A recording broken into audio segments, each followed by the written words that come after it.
우리 오늘 본문 말씀 야고보서 1장 2절에서 3절입니다. 제가 띄워드렸죠.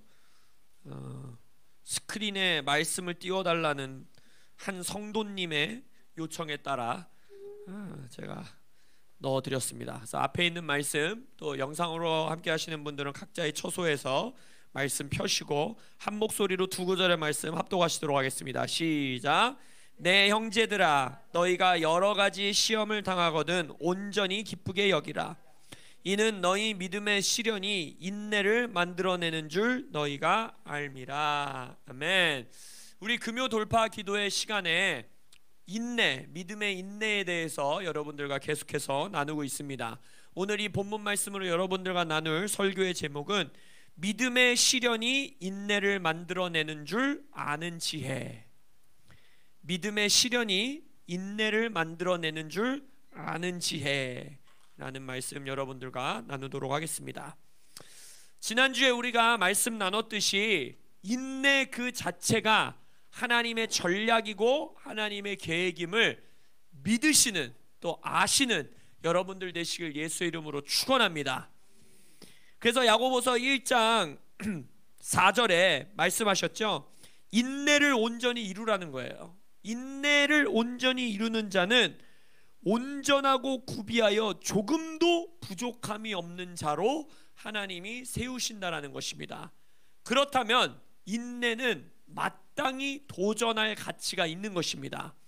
인내는 온전히 이루도록 마땅히 씨름할 만한 일인 것입니다. 근데 이 4절에서 말하는 것처럼 온전하고 구비하여 조금도 부족함이 없는 자로 일어나기 위하여 인내를 완성하기 위해서는 오늘 우리가 읽은 2, 3절의 말씀이 선행되어야 된다는 거예요. 오늘 본문 말씀에서 뭐라고 하고 있습니까? 여러 가지 시험을 당할 때 그것을 온전히 기쁨으로 여기라. 그리고 두 번째, 너희 믿음의 시련이 인내를 만들어내는 줄을 너희가 알지어다 라고 말하고 있다라는 거예요. 그래서 오늘 우리가 주목해야 되는 두 가지의 단어는 뭐냐? 여겨라, 그리고 알아라 라는 이 두 단어입니다. 무엇을 여겨야 되는 것이고 무엇을 알아야 하는 것인가, 그것을 오늘 우리가 나누고 붙들고 기도하기 원합니다. 첫 번째, 2절에서 말하고 있습니다. 여러 가지 시험을 우리가 당할 때에 그것을 기쁨으로 여기라 라고 말하고 있습니다. 여기서 여기다 라는 단어는 헤게오마이라는 단어인데 굉장히 특별한 단어입니다. 왜냐?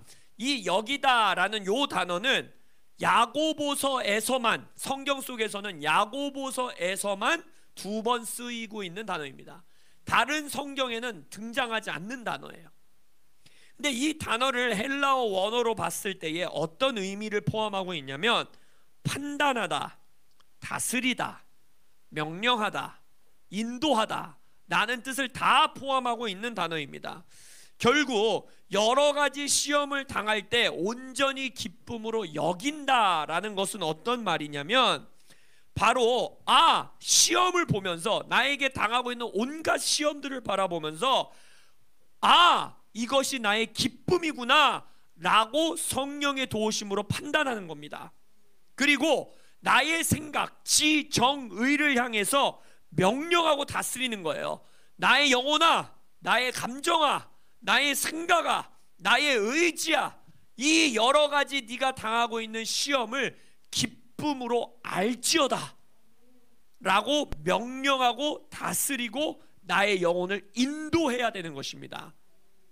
그래서 이것은 아주 의식적인 활동인 것이고 바로 우리의 의지를 들여야 되는 활동인 것입니다. 베드로전서와 마태복음에서 이렇게 말씀하십니다.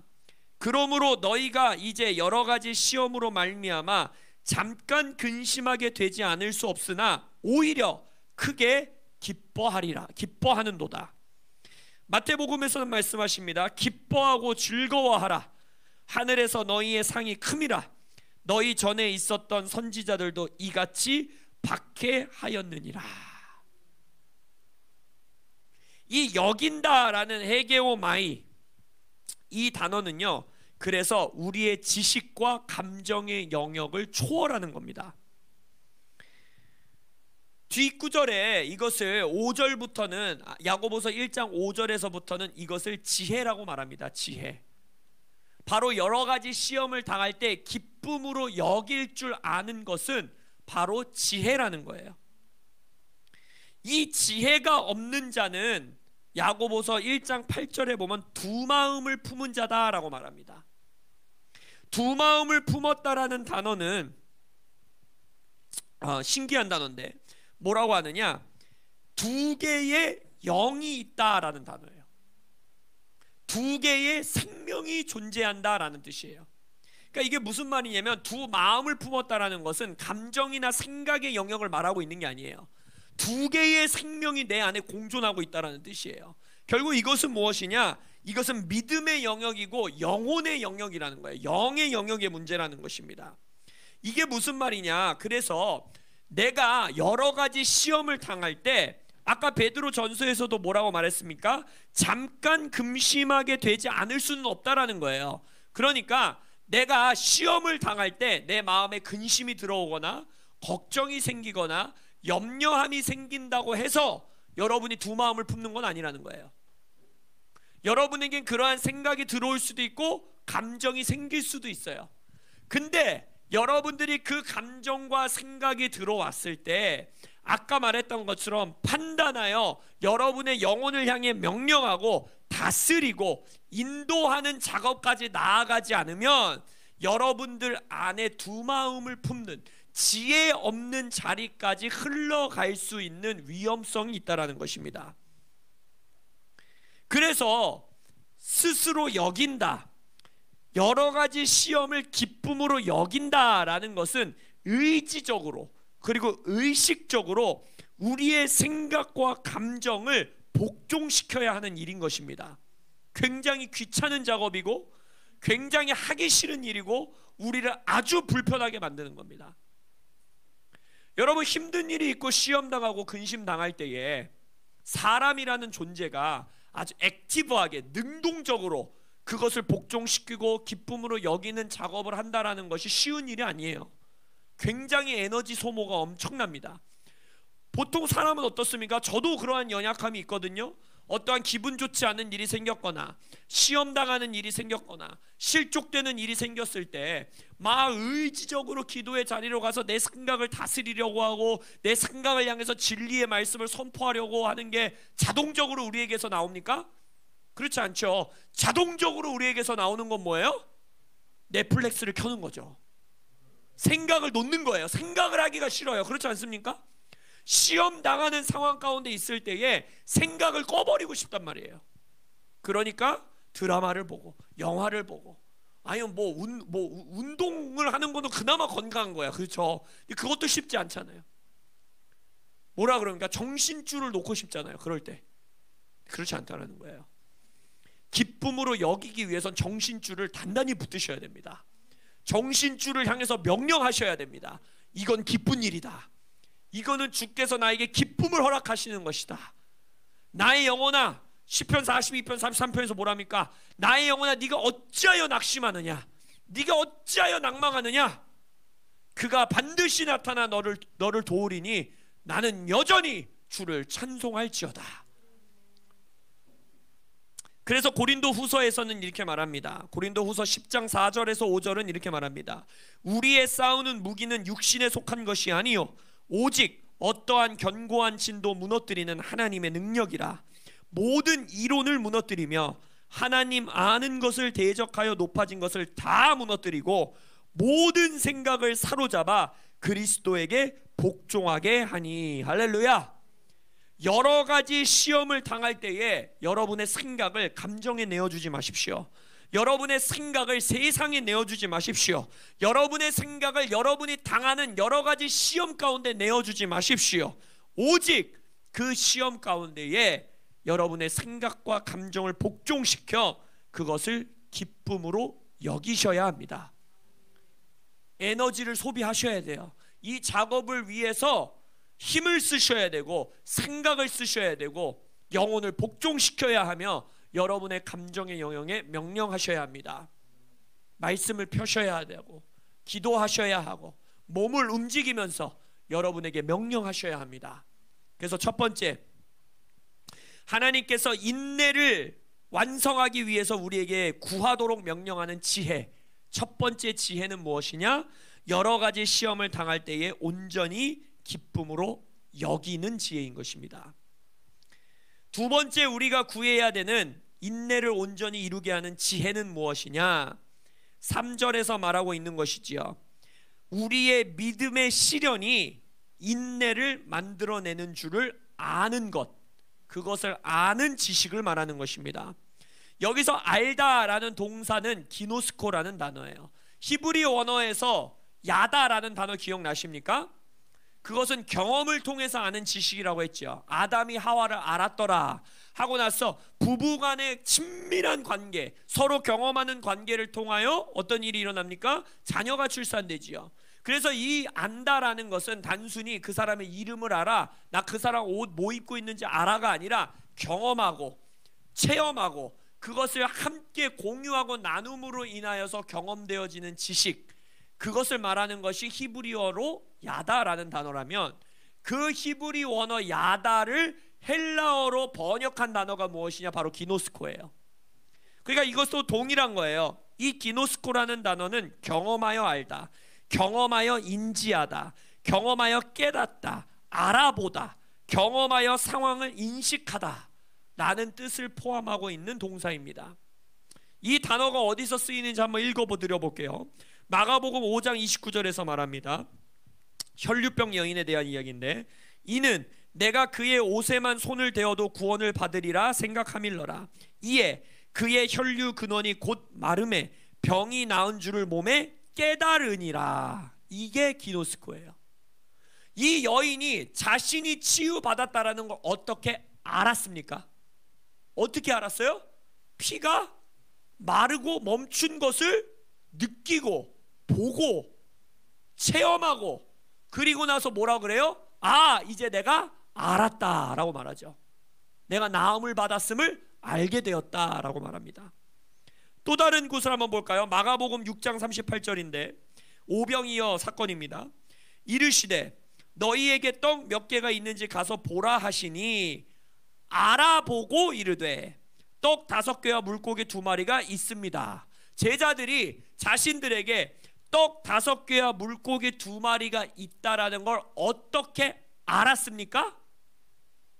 그것을 알아보고 나서, 떡과 물고기를 직접 눈으로 보고 숫자를 세보고 몇 마리인지 보고 나서 뭐라 그랬어요? 이제 우리가 물고기 5마리와 떡 2마리를 갖고 있는 것을 알게 되었습니다 라고 말하고 있죠. 바로 그 단어입니다. 결국 이것은 뭘 말하는 것이냐?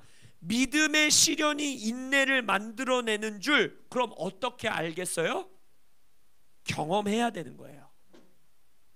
믿음의 시련이 기쁨인 것을 내가 의지적으로 명령하고 이것이 진리다라는 것을 선포하고 끊임없이 내 생각을 거기다가 복종시킴을 통하여 거기서 멈추면 안 되고, 결국 그것이 뭘로 출산되어야 되는 거예요? 믿음의 시련이 인내를 만들어내는 것을 우리가 봐야 되는 거예요. 우리가 경험해야 되는 거예요. 거기까지 나아가야 되는 거예요. 인내를 실제적으로 행하고 살아내야 되는 것입니다. 이것이 바로 지혜인 것입니다. 그래서 인내를 이루어낼 때에 조금도 부족함이 없는 자로 나를 만드시는 성령님의 능력을 경험하여 아는 것입니다. 그래서 이 야고보서에서 말하고 있는, 성경에서 말하고 있는 인내는요, 어떠한 신학이 아닙니다. 교리가 아니에요. 성경 지식이 아닙니다. 이것은 실제 참아내는 것이고, 실제로 인내하는 시간을 통과하는 것이고, 실제로 믿음의 시련을 당하는 것입니다. 그래야지만 깨달아 알 수 있는, 경험하여 알 수 있는 지식, 그 지혜를 하나님께서는 여러분들이 얻기를 원하고 계시다는 것입니다. 야고보서 1장 뒷구절인 12절에서 이렇게 말하죠. 시험을 참는 자는 복이 있나니 이는 시련을 견디어낸 자가 주께서 자기를 사랑하는 자들에게 약속하신 생명의 면류관을 얻을 것이기 때문이다. 무슨 말입니까? 시련을 실제적으로 참아야 된다는 거예요. 시련을 실제적으로 견뎌내야 된다는 거예요. 우리가 지난주에도 말했잖아요. 인내를 온전히 이루는 것이 하나님의 계획이라는 거 아멘하기 싫잖아요. 할렐루야 라고 선포하기 싫잖아요. 근데 안타깝게도 그리고 감사하게도 지름길이 없다는 거예요.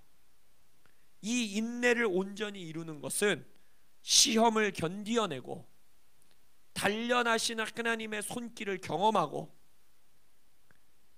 그리고 그것을 통해서 우리에게 약속하신 하나님의 면류관을 받는 것까지 나아가야, 거기까지 경험해야 우리는 이 지혜라고 말하고 있는 지식을 얻을 수 있다라는 것입니다. 말씀을 결론 짓기 원합니다. 그렇다면 우리가 이러한 여기는 지혜, 우리의 여러 가지 시험을 기쁨으로 여기는 지혜, 그리고 우리의 믿음의 시련이 인내를 만들어내는 줄을 경험하여 아는 지혜, 이 지혜를 구하셔야 돼요. 이건 자동으로 주어지지 않아요. 그래서 5절에서 이미 하나님께서 약속하셨잖아요. 너희 중에 누구든지 이 지혜가 부족하거든, 인내의 지혜가 나는 전혀 부족하지 않고 충만합니다라고 말씀하시는 분 계세요? 없어요. 이 인내의 지혜가 처음부터 충만한 자는 없습니다. 그러나 누구든지 이 인내함에 대한 지혜가 부족하거든 모든 사람에게 후히 주시고 꾸짖지 아니하시는 하나님께 어떻게 하라? 구하라. 그러면 주시리라. 먼저 갖고 있는 사람은 없다라는 겁니다. 태어날 때부터 인내를 잘하는 사람으로 창조받은 사람은 없다라는 거예요. 지난주 말씀 통해서 우리가 뭘 봤습니까? 예수님도 인내를 완성하셨다 했죠. 예수님도 이 땅에서 십자가 시험을 통하여 인내를 온전히 이루셨다고 했어요. 그러면 우리가 감히 누구간데 이 인내가 자동적으로 주어질 거라고 생각할 수 있겠습니까?